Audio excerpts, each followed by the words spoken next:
Prabhuji, to I'll just join? start the recording. Yeah. Yes. Thank you, Prabhuji. We could start. Hare Krishna. Okay, Hare Krishna.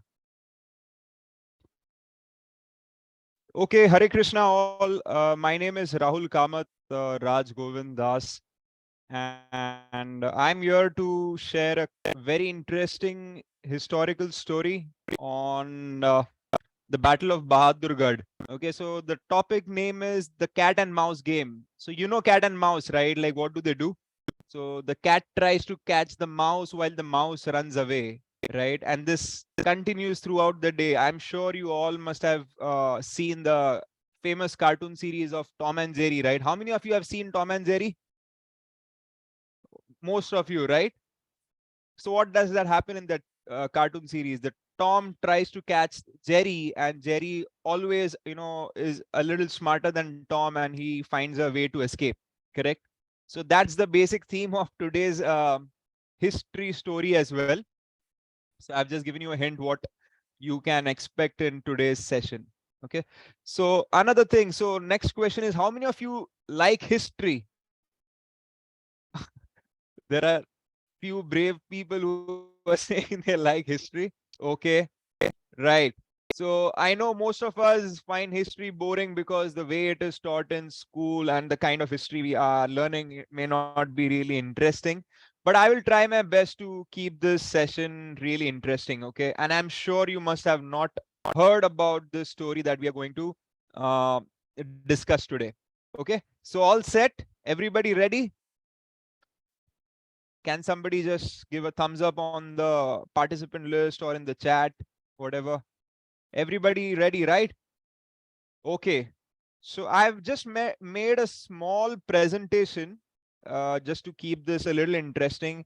I'm sorry I could not complete the entire presentation because lack of time. I sincerely apologize for that. But let's see how it goes. Okay. So, all right. 1 second, I'm just making the PPT ready for sharing with all of you. Okay. Just give me a minute, okay? All right. So here I am going to share my screen.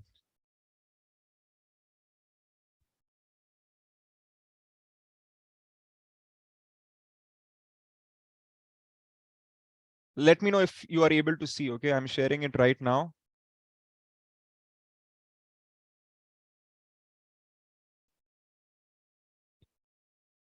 Okay, are you all able to see my screen?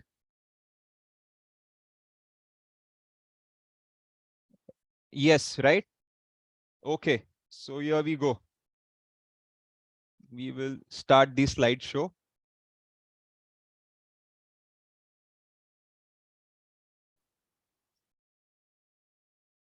Okay.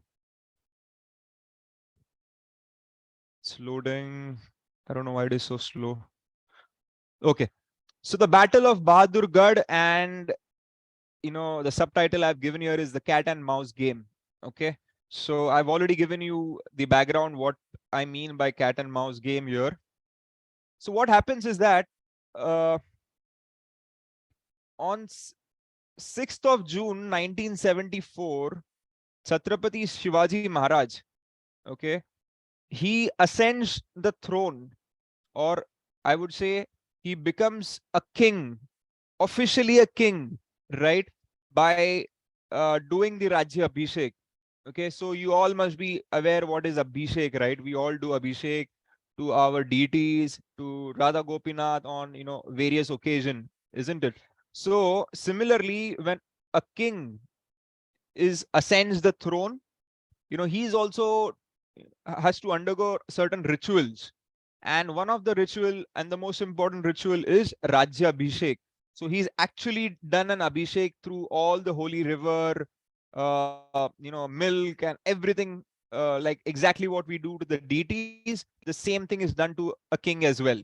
So why? Because a king is supposed to be a representative of the of God, right? So he has to actually rule the kingdom on dharma, or on the basis of uh, religion, or he has to perform each and every activity based on certain scriptures, right? So that is why he has to undergo this Raja Bishik as good as what we do to our deities. Okay.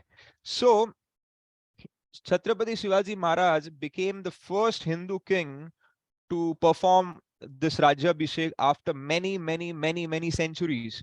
So lot of centuries had passed by where, there were no Hindu king who was practically there. All of them were either defeated or subdued by the Islamic invaders. Okay. So first time in many centuries, a Hindu man was about to become a king. And this particular event was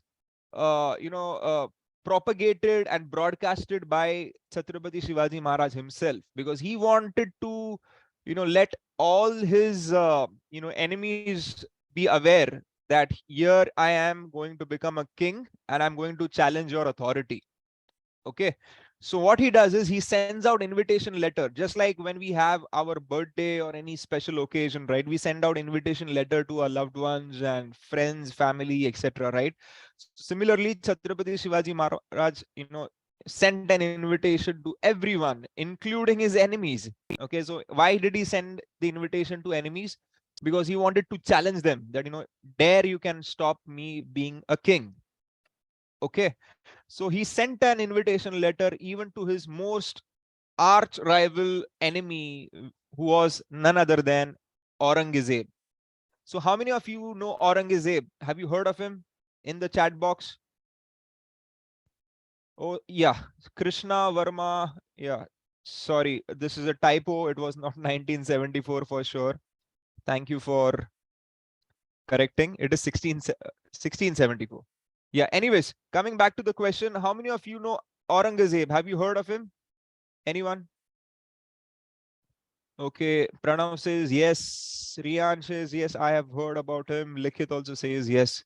Okay, so Aurangzeb was the king of the Mughal Empire, which extended from current day Afghanistan border to the south, just top of Maharashtra, Madhya Pradesh, and on the east side it extended till West Bengal. And in the north, the entire north up till Nepal, everything was under Mughal kingdom. So it was practically at that time the world's largest kingdom, and the king of that particular kingdom was none other than Aurangzeb. And here is Chhatrapati Shivaji Maharaj, a king of newly formed Swarajya. Swarajya is nothing but a small piece of land that time of Maharashtra, which was free from, the rule of the invaders. It was the local people, the local king, Chhatrapati Shivaji Maharaj, who was ruling this piece of land, which was called as Swarajya. So the most biggest kingdom wanted to crush this most smallest kingdom at that time. Why? Because Aurangzeb knew. He knew the capability of Chhatrapati Shivaji Maharaj. He knew how brave he was and how courageous he was and how much capability Chhatrapati Shivaji Maharaj had. So he knew if anybody was to give him trouble, it was none other than Chhatrapati Shivaji Maharaj. So he concentrated all his effort. In fact, practically most of his life he spent, trying to defeat the Marathas here in Maharashtra.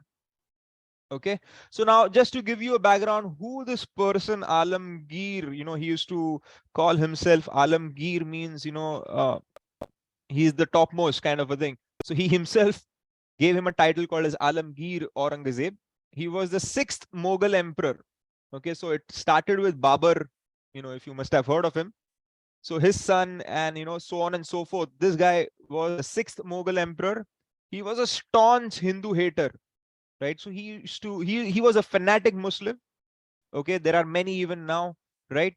But he was the a very fanatic Muslim back then, and he used to hate everyone who were not Muslim, and he had special hatred towards Hindu, especially because Chhatrapati Shivaji Maharaj was trying to defend dharma and his country back then. He was the biggest rival of Chhatrapati Shivaji Maharaj. And what was his ambition? His ambition was to conquer the length and breadth of Bharat and convert all people either by force or by greed to Islam. Okay. So either you give them wealth, you give them whatever they want materially and ask them to convert to Islam, or you kill them or you torture them until they agree to become a Muslim. So that was his ambition. And he had a notorious habit of destroying a lot of Hindu temples. Okay, so if anybody must have visited Vrindavan, there are so many Krishna temples that were destroyed by Aurangzeb. I think one of the temple is Radha Govindji, if I'm not wrong. So, he used to hate other religious people and their places of worship so much that he destroyed many Hindu temples. And he used to enforce jizya. So jizya, how many of you know jizya? Any wild guess? Jizya? Okay, I don't know if you know. Let me tell you. So jizya is nothing but like a tax. Okay, so I'm sure you must have heard about tax, right? Tax is something that you pay to the government. Why? Because you are earning certain X amount of money while staying in this particular country, and it is our duty to give certain amount of money back to the government so that they can develop the infrastructure like metro trains, dam and whatnot, right? So we give it willfully, and there is no discrimination based on religion or whatever when we pay tax, isn't it? At least it has to be like that. Okay, but jizya is like a tax which is forced only on Hindus. Okay, so it was a tax that was specifically based on religion. It was not based on how much money a person is making irrespective of religion, but this jizya was only for giving trouble to the Hindus so that they would be forced to live in poverty, and if they cannot sustain that poverty, they would then forcibly get converted into Islam so that they are free from this particular tax. Okay, so all these notorious things were implemented by this person that you see on the screen called as Aurangzeb. And obviously when he got the invitation letter, he was not happy to see invitation letter sent by Chhatrapati Shivaji Maharaj saying that please come for this Raja Bishik on 6th of June 1674 at Raigad, right? So although Chhatrapati Shivaji Maharaj had written such an invitation inviting him to come at Raigad, neither Chhatrapati Shivaji Maharaj was expecting him to come, nor was he going to go there happily. In fact, he wanted to stop this Rajyabhishek, Shiva Rajyabhishek. He wanted to put hurdles, in this particular ceremony so that this does not happen. Okay. So any guesses why Chhatrapati Shivaji Maharaj chose a date which is in the month of June? Yeah, it's a monsoon period, right? We all know how much rain, it falls in this part of the country, especially in the Western Ghats. It is tremendous, right? It is like buckets of water literally being thrown upon us, right? So anybody of you visited Raigad or any other fort? Okay, Radhika, can you enlarge? Yeah, I'm sorry. Yeah, I'll enlarge it. Yeah.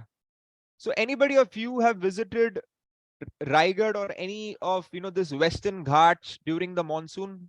Has anybody visited? Can anyone reply on the chat? Anyone? Or for that matter, has anyone visited any of the forts? If not, then probably, we should plan a visit from the Sunday Fun School. Okay, somebody saying Likit visited Raigad, Pratapgarh, Simagad. Yeah, okay. Right. So have you visited during monsoon or you have visited during non-monsoon? If you have visited during monsoon, you must have experienced the kind of downfall it happens, rainfall happens during that period, right? It's difficult for even to walk uh, the fort during that time, right? It's slippery, it's windy and whatnot, correct? So during this kind of a season, why would Chhatrapati Shivaji Maharaj, even decide to ascend the throne? The main reason was to avoid any hurdles that may come from his enemies, right? It is difficult to even, walk the fort during monsoon. Then what to speak of an enemy, trying to attack Raigad during that period, right? So it was a very well thought and well planned strategy to have Raja Bishik ceremony done during this particular period, right? Or else generally none of the auspicious ceremonies happen during that time. So if you even see marriages that happen according to Hindu tithi, it either happens during the summer season or after Kartik, during the winter season. You won't find many marriages happening during the monsoon period. There might be some exceptional cases, but most of the auspicious ceremonies happen during the non-monsoon days. So this was the reason why Chhatrapati Shivaji Maharaj did that. So he didn't care whether it was as per the tithi or not, but he wanted to have this happened without any hurdle. So that is the reason why he selected this date. And again, Rajya Abhishek is not something that can be done, in budget, right? So, it is an expensive affair. It takes a lot of wealth, to be utilized for having this ceremony.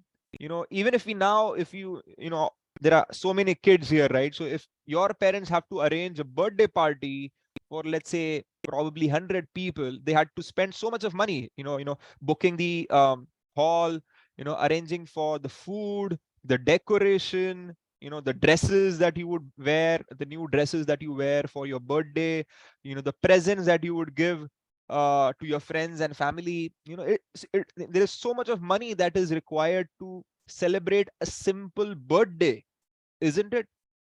You can ask your parents how much does it cost, if you don't know. So what to speak of having a ceremony like Rajya Abhishek to be done? How much can you imagine how much money it would require to do that? First of all, you have to use so many uh, rich things, like you need to have gems, diamonds and whatnot for that particular occasion. You need to have so many invitations sent, gifts sent, and this is not a ceremony that would be done within 100 odd people. Thousands of people are called. You have to give so much of money to as a donation to your citizens. There is a queue of people that would come just to see the ceremony and to accept donation. So much of money was invested from the Swaraj's treasury that it was practically empty, right? So, but still, this ceremony was important. It was not something that could be avoided, because to officially become the king was the need of the hour back then.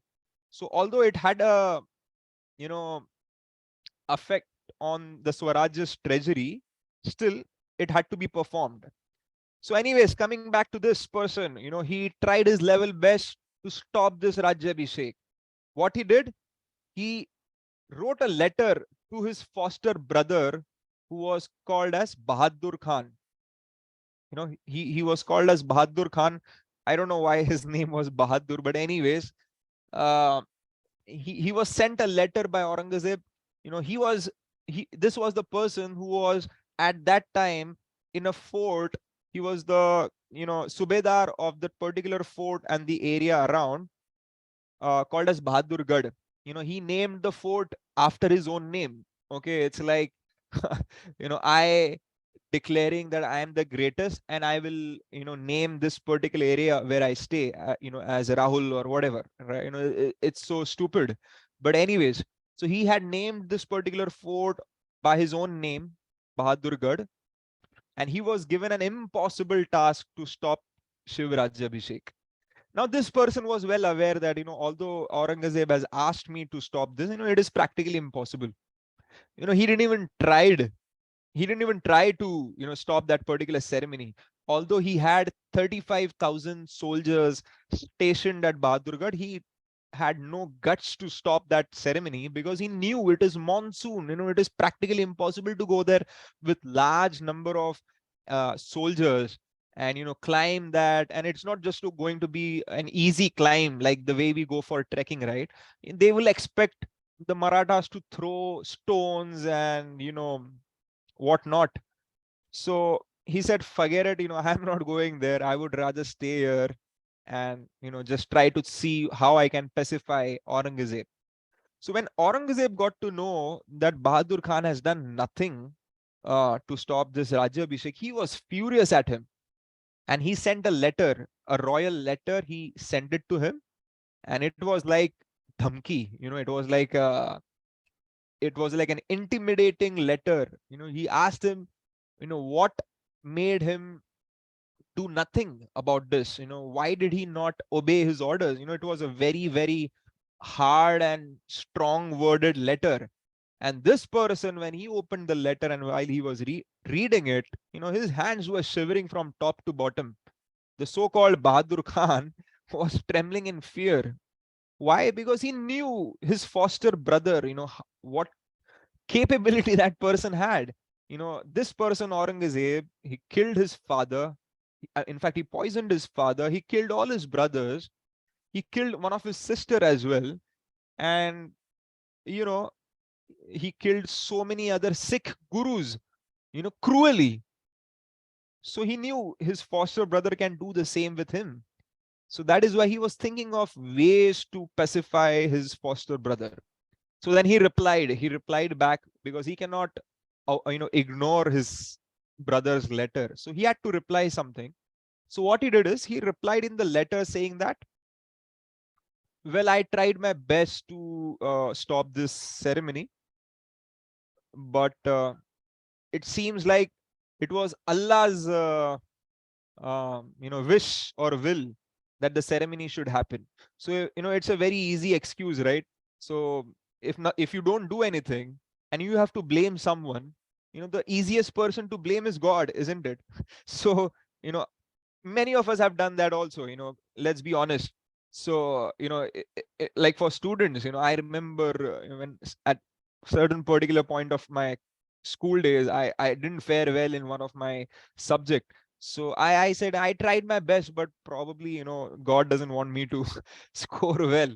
So similar thing, a childish reply was given by Bahadur Khan saying that, I tried my best, although he didn't at all.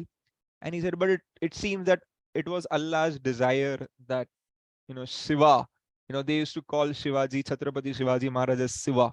It seemed that Allah's wish was that Shiva becomes the king.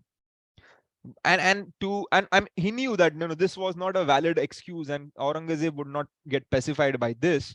So at the bottom of the letter, he wrote, but my dear brother, Alamgir Aurangzeb, be rest assured that I will attack Raigad once this monsoon gets over.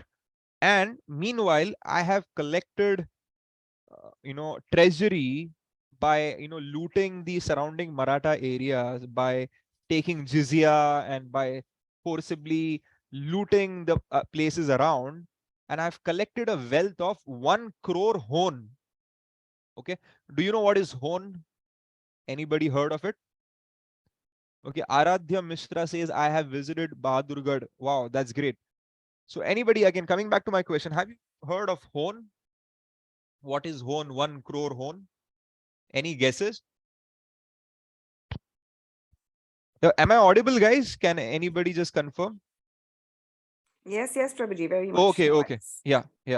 Okay, I guess, yeah, let me tell you what is hon. So hon, just like now we have rupees, right? Indian rupees. It is something, a legitimate, currency that is given by the government of India to all of us, right? To trade, right?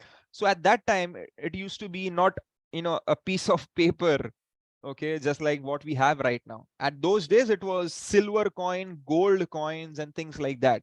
So actually, the currency was quite valuable. Okay, it was just not a piece of paper. So this person collected a massive 1 crore gold coins. Can you imagine 1 crore gold coins? What is the value of, that much amount of wealth in today's time? It's beyond our imagination.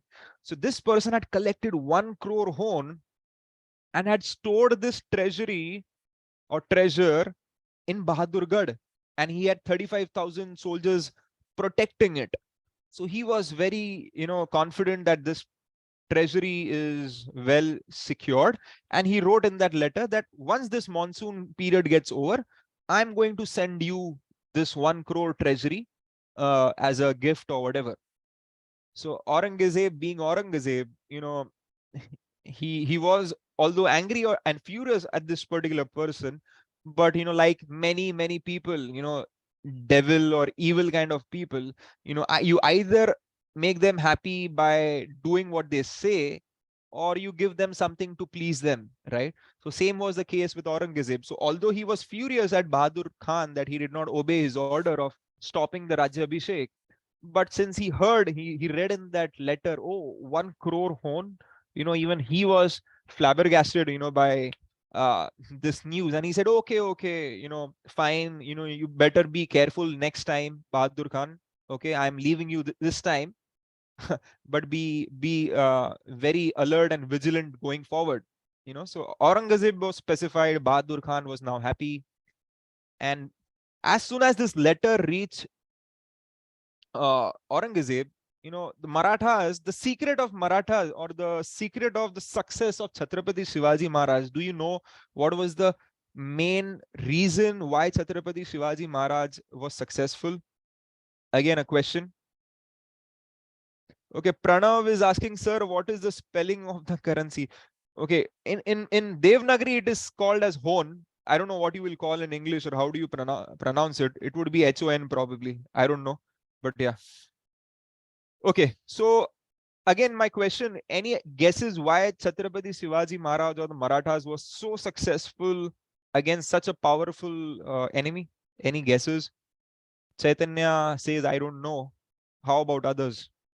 Do you want to guess?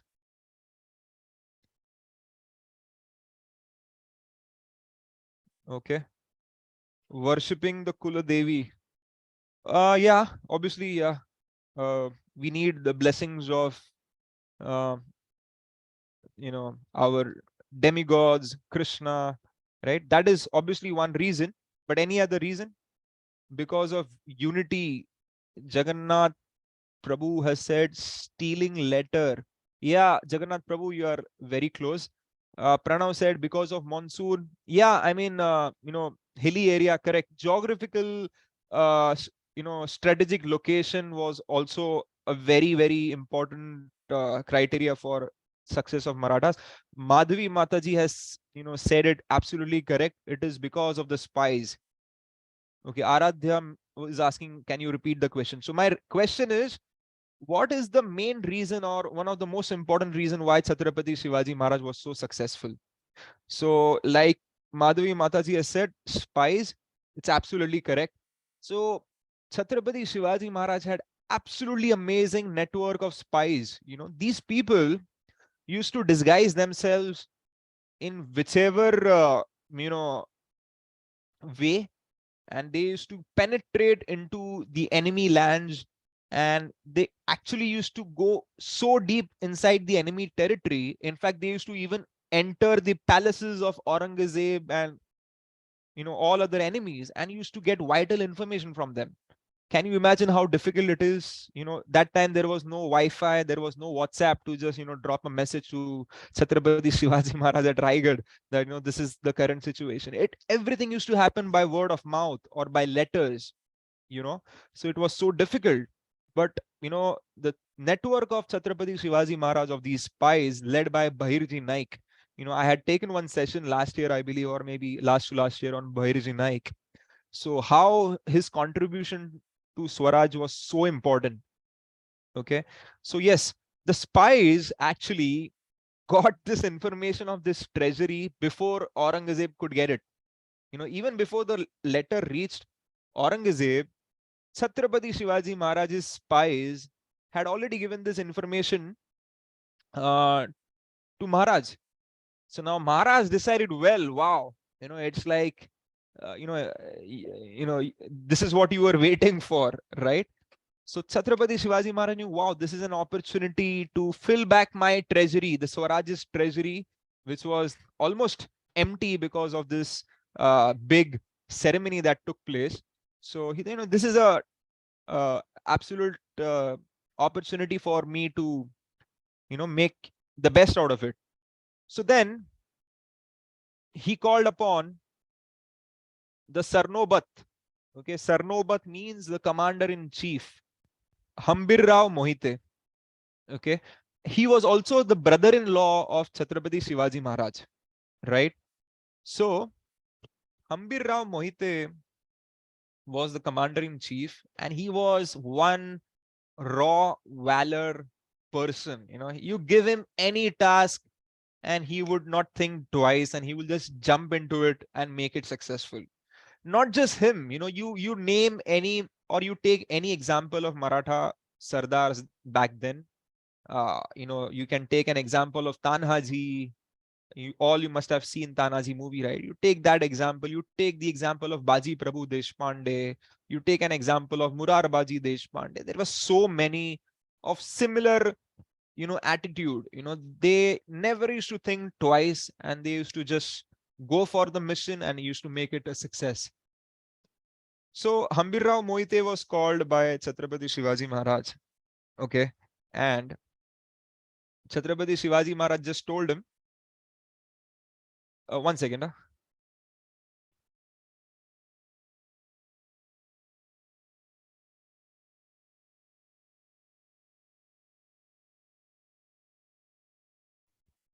Okay, sorry. Yeah. So Chhatrapati Shivaji Maharaj just told Hambirrao or Sarnobat. Sarnobat is a title given, commander-in-chief. So Sarnobat, the spies have brought the news that Bahadurgarh has stored a treasure of 1 crore hone. And you know what Hambirrao's reply was? Immediate reply. He said, I'll get it. He said, I'll get it. Don't worry. He did not ask Chhatrapati Shivaji Maharaj how many enemy strength is there, how many soldiers you would provide me for this mission, or when do I have to go? Will it be, next week, or will it be after the monsoon? He did not say anything of that. He just said, I'll get it for you. Such was the confidence, and such was the valor of each and every Maratha soldiers back then. Can you imagine, like, for example, if you want to relate, if I want you to relate to your situation, all of you are students, right? So imagine if you go to school and one fine day, the teacher announces, children, today we are going to have a surprise test on maths. How many of you would respond like Hambirrao Mohite, saying that I'm ready? Can anyone do that? If yes, great. If not, then, we can see the difference, right? So this is more than just giving a maths test. Rian says that, yeah, he would reply like that. Well, hats off, Rian. You're so inspiring. I think I should send my kids to you to learn maths. So anyways, so this guy, Hambirrao Mohite, it was not just about giving maths, and if he doesn't do well, he will fail the exam. It is not that. If he fails, he will probably lose his life, and more worse, probably his fellow soldiers would also lose their life. So it was that critical, way critical than just giving a surprise test, right? Likhit says, I can never do it. Yeah, thank you for being honest. Even I can do that. So Hambirrao Mohite said, yes, I'll get it for you. So then Shivaji Maharaj said, well, we just have around 10,000 soldiers with us at the moment at Raigad, because most of the soldiers came, attended the ceremony, and then they went back to their native places. Okay. So situation back then was that, the Marathas, or anybody for that matter, they used to fight after Dasera, Okay, after Dasera, the fight used to start and it used to continue until monsoon. Okay, during monsoon, generally there used to be no fights because it was very difficult to fight back then during, monsoon. So our Maratha soldiers were also, peasants, or what you call it as farmers. Okay, so during the monsoon period, it was like a vacation for them. So they used to go back home into their villages and they used to farm. Rice cultivation is the, most popular harvest that used to happen in Maharashtra back then. And all these, courageous, sturdy looking men who used to fight during Dasara to non-monsoon days, during monsoon, they used to, ride bullock cart and, they used to do farming. So same was the situation back then. At Raigad, there were just handful 10,000 people, while rest, all of them had gone back to their native place. And it will take a lot of time to, accumulate all of them back, right? So Shivaji Maharaj did not had that long period to, plan this battle. So he said to Hambir Rao, we just have 10,000 people. How are you going to do it? So Hambir Rao said, don't worry, Maharaj. I will keep 1,000 soldiers with you at Raigad to, for defense, while I will take the remaining 9,000 for this particular battle. Shivaji Maharaj told him, well, that's great, but, enemy strength is 35,000. Okay. And he had around 9,000 with him. So it's almost like 4 times uh, the enemy strength, right? And plus the enemy had, elephants and, guns and whatnot. And these guys who had just horses, basic weapons, sword, etc. He said, don't worry, Maharaj, I'll get this work done. So now what Hambir Rao does is very, very interesting. And this is probably something that can be learned by, military strategists even today, So he started his journey from Raigad. So if you see this map, he started his journey with 9,000 men, horsemen. Okay. He wanted swift moving people. Okay. He didn't want foot soldiers, who would run or who would walk. He wanted swift moving soldiers who would, you know, uh, go on horses, do their job and just come back, right? So he needed speed because he didn't had the strength equivalent to Mughals. So he wanted speed to overcome that, drawback. So they started from Raigad and they went to Pune. Okay. From Pune, Hambir Rao, splitted the army into two. So with 7,000 horsemen, they went ahead towards Shirur. Okay. I'm sorry, I'm showing the wrong map. Just give me a minute. Okay. From Raigad, sorry, they went to Pune. From Pune, the 7,000 soldiers went to Navi Sandas, then Patas, then Kurkumb. Okay. So this was the route that the 7,000 out of the 9,000 took. And they went to Kurkumb. And from there, they, started the attack on Bahadur Fort or Bahadurgarh. Okay.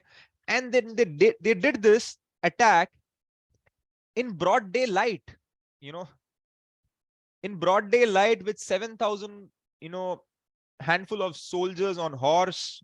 They opened an attack on a fort which had 35,000 strong enemy waiting for them. Okay.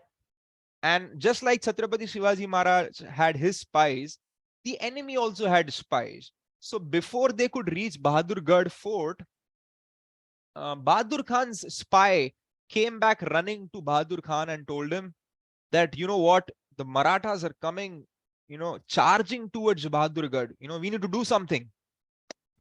So then Bahadur Khan said, well, I am not used to Marathas, fighting in broad daylight, right? We have always seen, Marathas fighting, attacking during night, right? Even Tanaji Malusure attacked, the Sinagad fort, I believe during Amavasya night. So it was practically pitch dark. And you see many examples, Chhatrapati Shivaji Maharaj attacking Shaista Khan. The first surgical strike of Swaraj, happened during night, during Ramzan period, during, I think, Ramzan Friday, after Friday prayers. That was a time when Chhatrapati Shivaji Maharaj attacked Shaista Khan. So you see a lot of examples, Marathas attacked during night. Why? Because they had less men with them, right? And they wanted to do some daring activity which could not be possible during broad daylight, right? With handful of people. So now thinking that, Bahadur Khan thought, well, if they are attacking during, morning period, when they know that I have 35,000 soldiers with me, he calculated, or I would say he miscalculated, that these people might be at least 50,000. Okay. Because to face 35,000, you can't come with handful of soldiers. So he thought that, oh, enemy strength would be more than what I have. So it might be that Marathas would be 50,000 of them. So with that thought, with that fear in his mind, Bahadur Khan actually took out the entire 35,000 army that was stationed over there, with few hundreds kept behind at the fort. So practically everyone came out of the fort, on their horses, with elephants, and with, those guns and whatnot, cannons. So it was a very slow moving, army of Bahadur Khan that was coming outside the fort. Generally these Mughals were not swift. They had an entire paraphernalia that they used to carry for any attack. So there used to be elephants, there used to be heavy cannons, there used to be this and that, whatnot. Whereas the Marathas were, very swift and lightweighted army. They should go, attack, and vanish. So that is what we call nowadays in military warfare. They call it as guerrilla warfare, right? Back then it used to be called as Ganimi Kawa. Ganim means enemy and Kawa means strategy to fool them or to defeat them. Okay, this was invented by father of Chhatrapati Shivaji Maharaj, Shahaji Maharaj. Anyways, coming back to this. So almost everybody from Bahadur Khan's army came out of the fort with a huge army, keeping few hundreds behind at the fort. They started attacking towards the Marathas. So the Marathas were coming from this side, from the eastern side, while the Bahadur Khan and his enemy, army was coming from the western side. They were about to clash. Everybody had removed their swords, raising high in the air, chanting Har Har Mahadev, and the Mughals were chanting Allahu Akbar, and they were just close to 100 meters. Okay, they were running with full passion and aggression. They were about to come face to face and attack each other. They were just about there, 100 meters away. And you know what happened? Any guesses? What happened when they were almost close to each other? Any guesses? Wild guess. Think about the hint that I gave in the beginning. Anyone? Okay. Okay, somebody messaged. Rain? No rain. No, it wasn't raining. But yeah, I'll come to the point directly.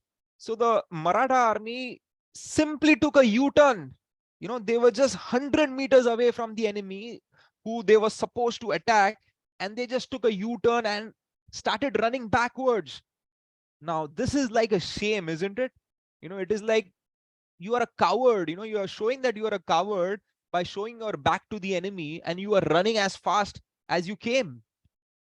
And this is not something that is expected from the brave Marathas, isn't it?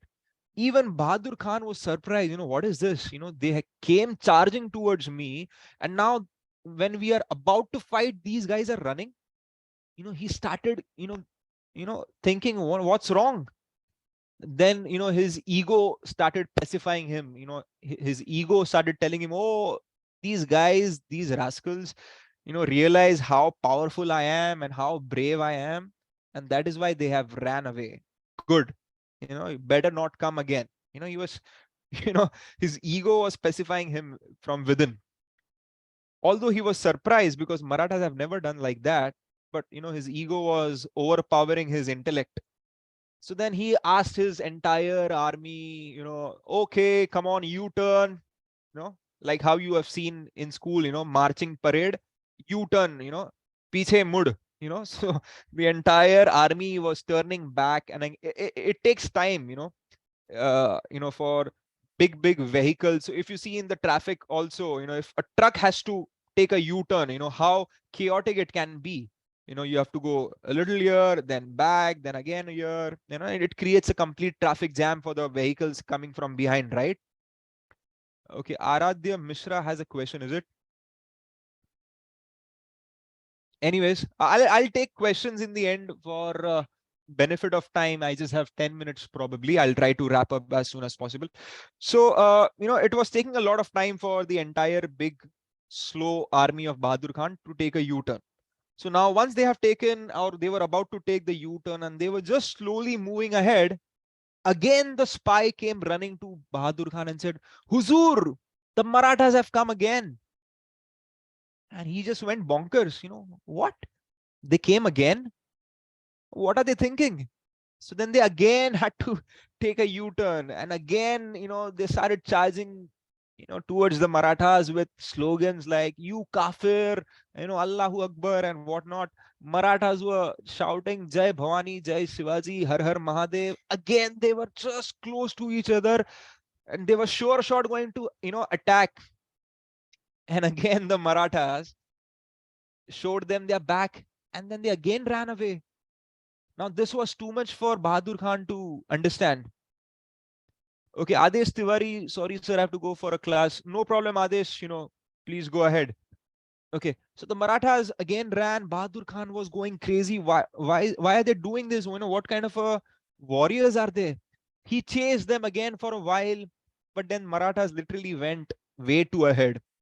And then Bahadur Khan had no other option than to just abuse from behind and then just take a U-turn and again go towards Bahadurgarh. Now the entire, irritating and tiring process again started for him to, align his forces, move the elephant, move the cannon and things like that. And guess what? The spy again came running and said, the Marathas are coming again. Now, now any sane person would go very furious, if somebody is troubling you. Can you now relate to the story of Tom and Jerry, the cat and mouse game? This was exactly what is happening. It is as if Tom and Jerry, the animator, must have taken some inspiration from this story. I don't know. But this was exactly what was happening. Jerry was, troubling Tom, and when Tom was about to pounce on him, he used to vanish from the sight. So exactly the same thing. But this time Bahadur Khan said, this is enough. I cannot do this. This cat and mouse game will happen, will continue for the rest of the day and night, if I allow to do so. So now he told all his horsemen and all his, army, now you chase these Marathas till the end. You don't leave the chase. You go behind them wherever they go, but don't leave them. He was so angry. He was so furious and irritated by this entire process. So he told them, chase them until they are, taught a good lesson. So, so they chased them. And the Marathas, again, they came. And as expected, now it was pretty predictable what the Marathas are going to do. Again, with 150 meters away, they took a U-turn, started running. But this time Bahadur Khan had already told his army, don't leave these people. So they started chasing them wildly, wildly, with full anger, irritation, that I want to teach these people a good lesson. Okay, so they started chasing them.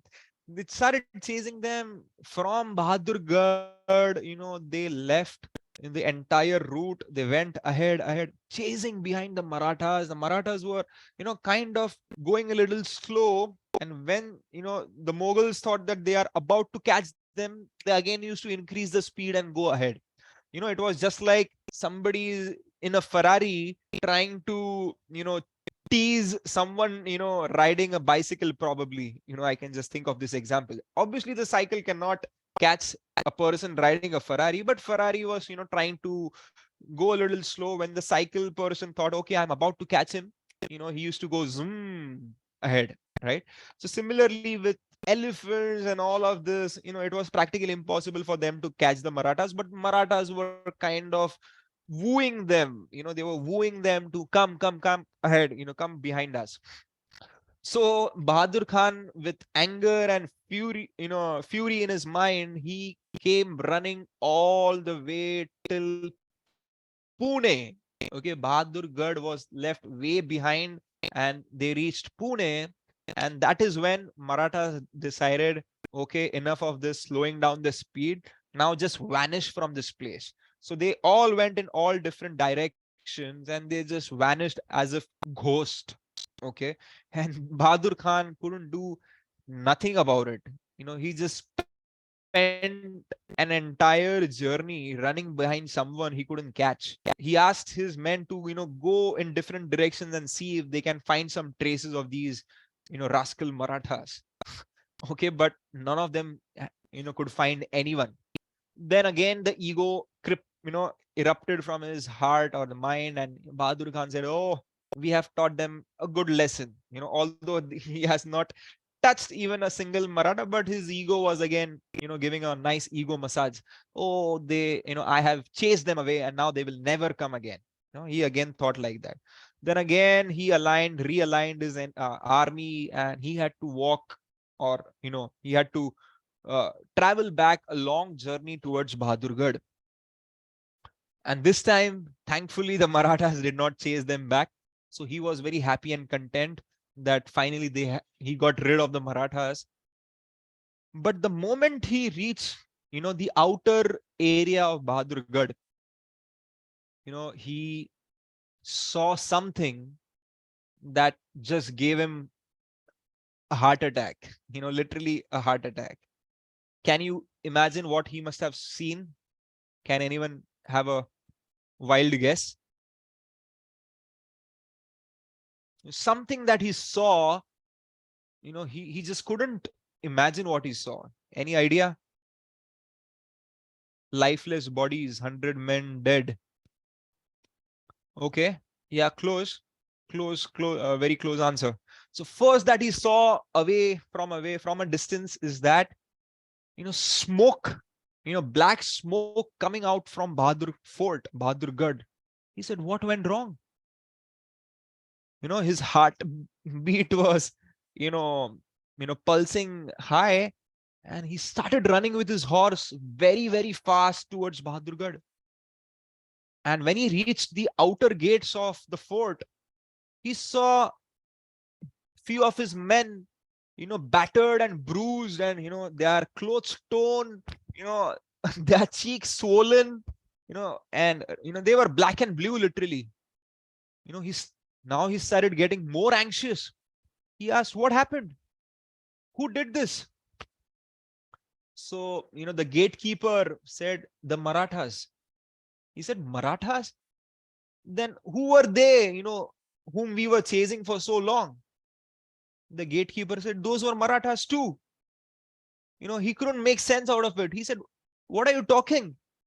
So he said, Huzur, when you were chasing these Marathas, right up till God knows where you went, another, small troops of Marathas came from the rear end of this fort. They broke open the fort walls. They, literally manhandled all of us. And then they just went. They even burnt your inner chambers. Your palace is also burnt down to ashes. Now Bahadur Khan realized, what this game was all about. No wonder the brave Marathas this time, instead of fighting, they were running away. And, with praying to Almighty with all that he could and with mustering the courage, he asked the gatekeeper, what about the treasure? And the gatekeeper gave him, the final blow. He said, Huzur, not a single penny is left. The Marathas took away everything. The 1 crore hone plus whatever they could, put their hands on, anything and everything was stolen away. Now Bahadur Khan, his ego was nowhere to pacify him. He faced the reality that the Marathas have outwitted, him. And what actually happened, which you all must have guessed by now, is that out of the 9,000, Maratha soldiers, 7,000 were, given the task of getting these foolish Bahadur Khan and the Mughal army out of the fort.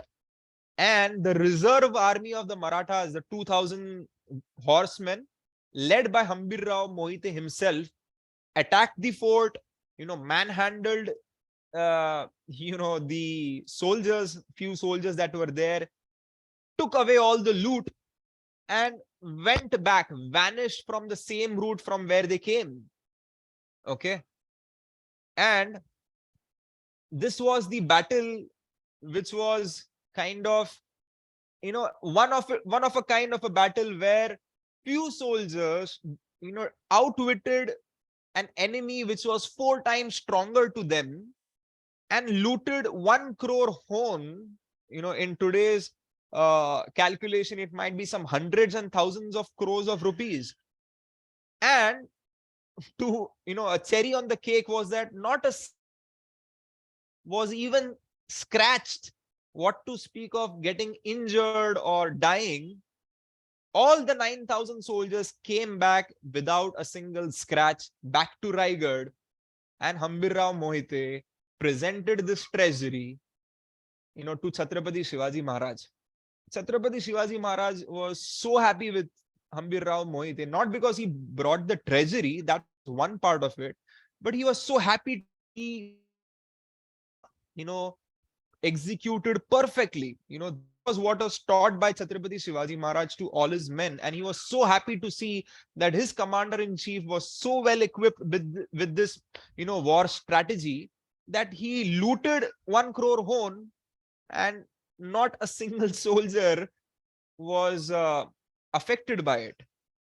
So I end this particular topic. There is a story next to this, which is actually related to this episode, which we may cover if we have some time some other day. Radhika Kishori Mataji, you can let me know, if you want me to cover the, part 2. It's like the sequel of this particular movie. If you want me to cover, we can. Today I am done with my story. I hope all of you enjoyed this. I hope this was interesting, much interesting than what history lessons you are taught in school. And now if you have any questions, probably just a few of them, you can unmute yourself, and or if you want, you can ask here. I'm happy to answer just a couple of questions. Yeah. Thank you so much. Hare Krishna. And Jai Bhavani, Jai Shivaji. So yeah, if there are any questions, you can unmute yourself or you can just type in here. If not, I'm done with my session. Radhika Kishori Mataji or anyone? Yeah, everybody, you can leave. No need to ask me. It's not a school classroom. Feel free to, leave. Yes, Hare Krishna Prabhuji, I can see one hand raised, Aradhya Mishra. Okay. So Aradhya, yeah, please unmute yourself.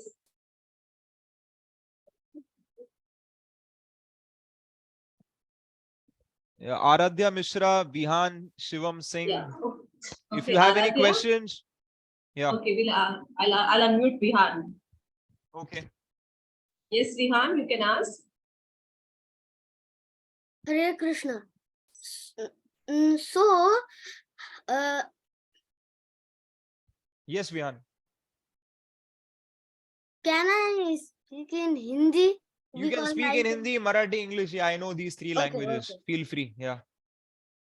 तो वो लोग जो picture में जो तलवार जो उठा रहे थे, वो क्या पावर लेने के लिए बोल रहे थे? तो जो ये सब दोनों क्या लेने बोल रहे थे? पावर दोनों तलवार क्यों उठाए थे दोनों आर्मी? ये वाला पिक्चर बोल रहे हो? बिहान? हाँ ये वाला फोटो की बात कर रहे हो आप? हाँ, जो आप दिखा रहे थे। हाँ, तलवार इसके लिए उठाया था ताकि उनको लगे कि वो सही में लड़ने के लिए आ रहे हैं। तो तलवार, जब हम लड़ने के लिए जाएंगे, तलवार हम लोग नीचे थोड़ी रखेंगे, हम लोग उठाएंगे ताकि दुश्मन को हम लोग डराए, धमकाए, या फिर हमें खुद को जोश आने के लिए हम लोग तलवार उठाते हैं, भाला उठाते हैं ना, लड़ने के लिए।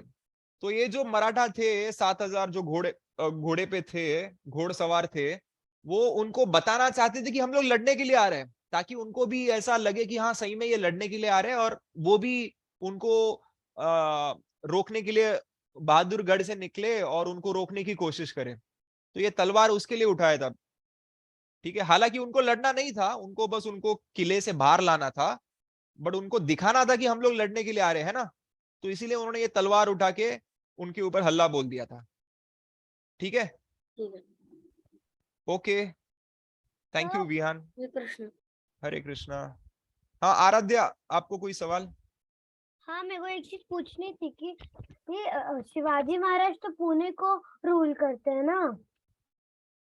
नहीं बेटा, शिवाजी महाराज तो ये पूरा जो अभी महाराष्ट्र आपको जो स्टेट मैप बताया ना, तो ये पूरा महाराष्ट्र, लगभग पूरा महाराष्ट्र ही स्वराज के अंदर था, और कुछ हद तक कर्नाटक के कुछ प्रोविंसेस, और इनफैक्ट एक तो जगह है आई थिंक तमिलनाडु में, वहां पे भी स्वराज का ये था, रूल था। और छत्रपति शिवाजी महाराज का कैपिटल था रायगढ़। तो सिर्फ पुणे नहीं था कि पूरा, जैसे कि अभी इंडिया है, इंडिया इतना बड़ा है ना, और उसका कैपिटल कहाँ पे? न्यू दिल्ली है ना, मोदी जी वहां पे बैठते हैं ना, प्राइम मिनिस्टर। तो मोदी जी सिर्फ दिल्ली में राज थोड़ी कर रहे हैं, पूरे भारत पे राज कर रहे हैं ना। तो उसी तरह छत्रपति शिवाजी महाराज का पूरा राज्य महाराष्ट्र और थोड़ा कर्नाटक और तमिलनाडु का क्षेत्र भी था। रायगढ़ छत्तीसगढ़ में है? नहीं, रायगढ़ वो जो छत्तीसगढ़ में वो अलग है, ये रायगढ़ किला जो है ना, वो रायगढ़ डिस्ट्रिक्ट में आता है महाराष्ट्र में, है ना। ठीक है। ओके, हरे कृष्णा। हरे कृष्णा। ओके, एक लास्ट सवाल अगर किसी को हो तो, and we will end the session.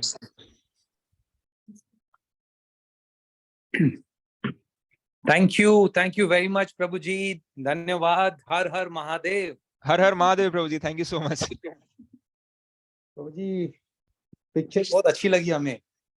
हाँ, इसका सीक्वल कभी होने वाला है? यस प्रभु जी, आप जब बोलो कोई भी weekend, I am ready Prabhu ji. Very very sequel तो इससे ज्यादा इंटरेस्टिंग है, आई एम श्योर। सीक्वल अगर ये बच्चों को अच्छा लगा तो सीक्वल इससे भी और अच्छा होगा। Yeah, we'd like to have it again. Thank you Sure, very sure, much Prabhuji. for Thank you, giving so Prabhuji. much of yourself. Yeah. Thank you. Hare Krishna. Thank you, Hare Krishna.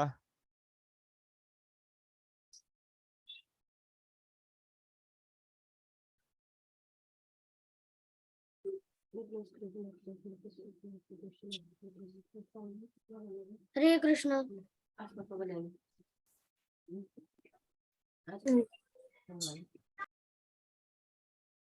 Hello.